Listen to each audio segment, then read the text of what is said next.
Apa dulu?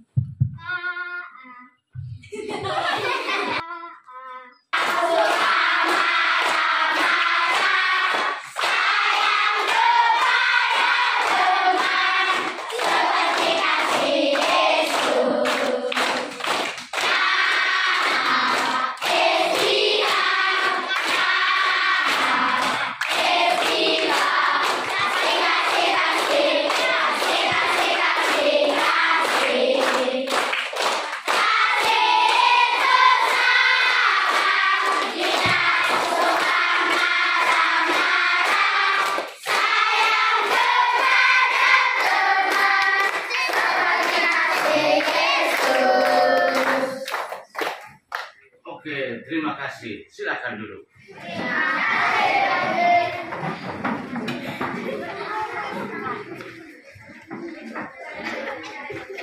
Baik, kita dengar sekali lagi bacaan tadi. Satu orang dengan suara yang lantang dan baca yang baik dan jelas. Pencobaan di padang gurun. Maka Yesus dibawa oleh Roh ke padang gurun untuk dicobai iblis. Dan setelah berpuasa 40 hari dan 40 malam, akhirnya laparlah Yesus. Lalu datanglah si pencoba itu dan berkata kepadanya, "Jika engkau anak Allah, perintahkanlah supaya batu-batu ini menjadi roti." Tetapi Yesus menjawab, "Ada tertulis, maka manusia hidup bukan dari roti saja, tetapi dari setiap firman yang keluar dari mulut Allah." Kemudian iblis membawanya ke kota suci dan menempatkan dia di hubungan bait Allah, lalu berkata kepadanya, "Jika engkau anak Allah, jatuhkanlah dirimu kepada bawah sebab ada tertulis mengenai engkau, ia akan memerintahkan malaikat-malaikatnya dan mereka akan menatang engkau di atas tangannya supaya kakimu juga terangkut kepada batu."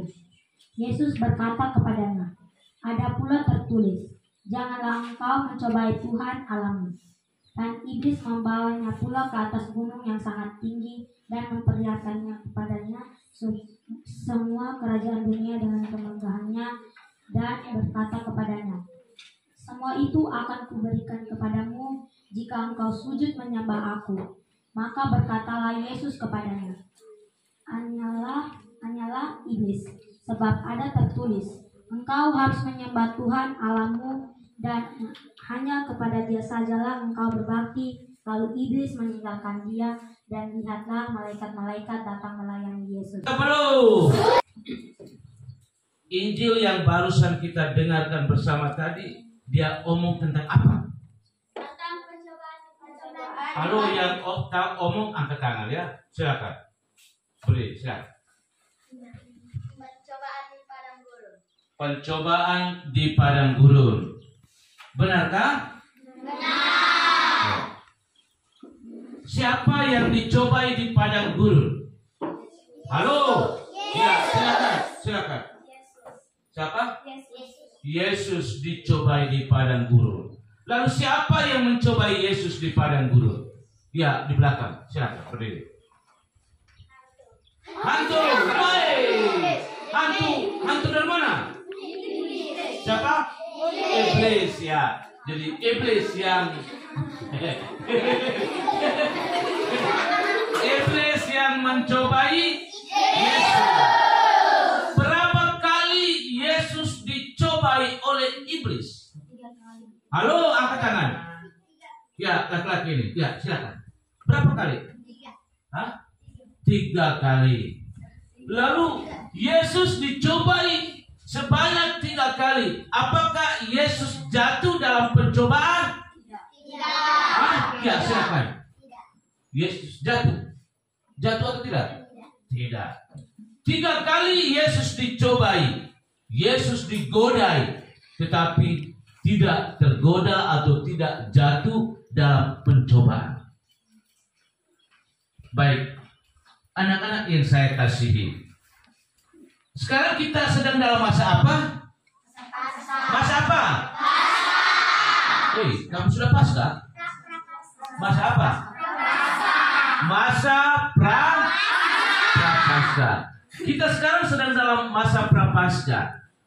masa Prapaskah ini kita mempersiapkan diri kita menyongsong perayaan Paskah. Ya. Jadi dalam masa Prapaskah ini bukan tidak mungkin kita juga berhadapan dengan banyak macam godaan seperti yang dialami oleh Yesus. Benarkah tidak?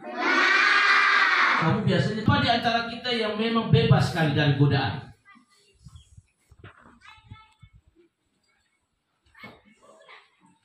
Godaan yang paling besar yang kamu alami dalam perjalanan ini itu apa? Godaan apa? Halo, Yesus tadi digoda 3 kali. Jadi 3 kali godaan itu apa saja tadi? Setan goda dia apa saja? Kamu tadi bilang 3 kali.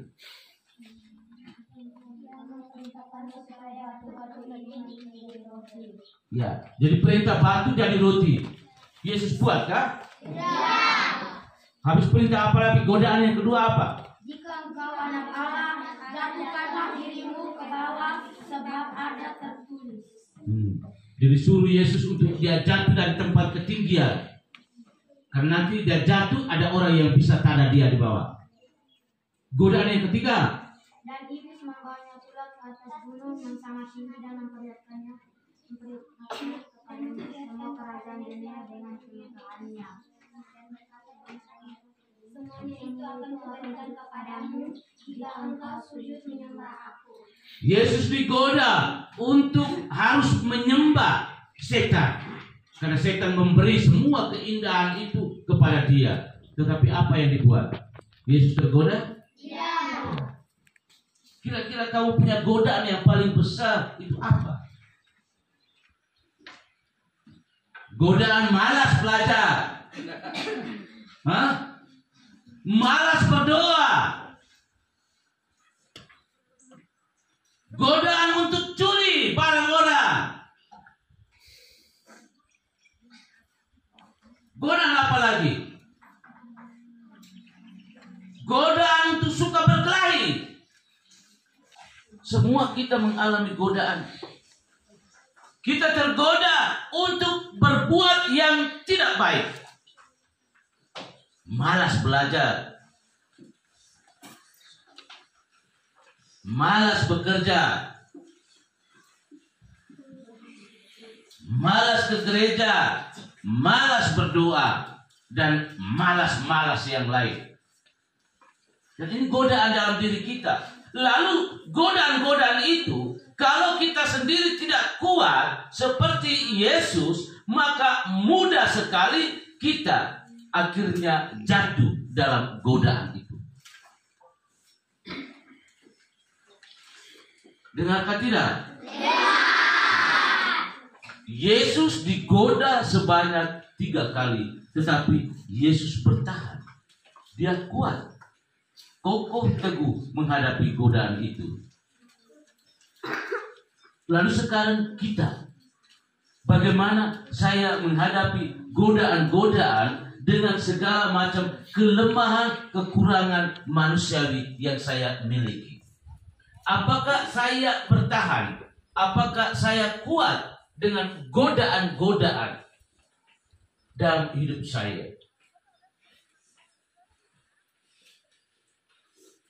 Tidur hari Minggu, tidur terus. Goda artinya biar sudah saya tidur terus. Akhirnya tidak bisa. Bangun tidur, duduk, masih duduk-duduk. Orang sudah siap pergi ke sekolah. Dia masih tergoda untuk malas-malas. Duduk-duduk akhirnya tidak jadi pergi ke sekolah.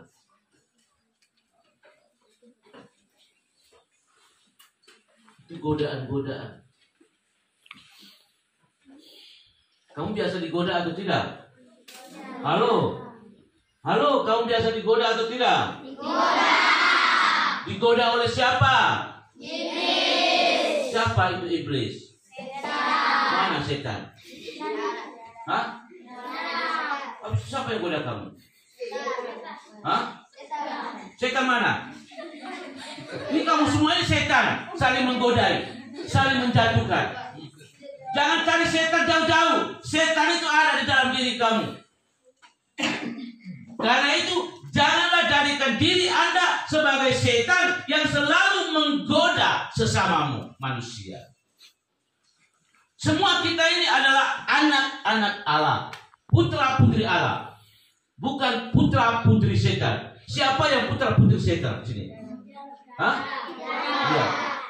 Karena kita ini adalah anak-anak Allah, putra-putri Allah itu sendiri, maka hidup kita harus sesungguhnya sesuai dengan ajaran dan perintah Tuhan itu sendiri. Benarkah tidak? Benar.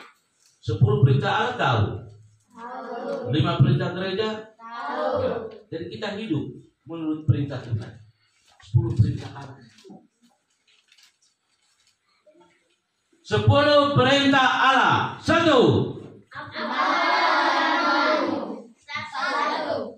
Jangan memuja berhala, berbaktilah kepadaku saja, dan cintailah aku dengan segala sesuatu.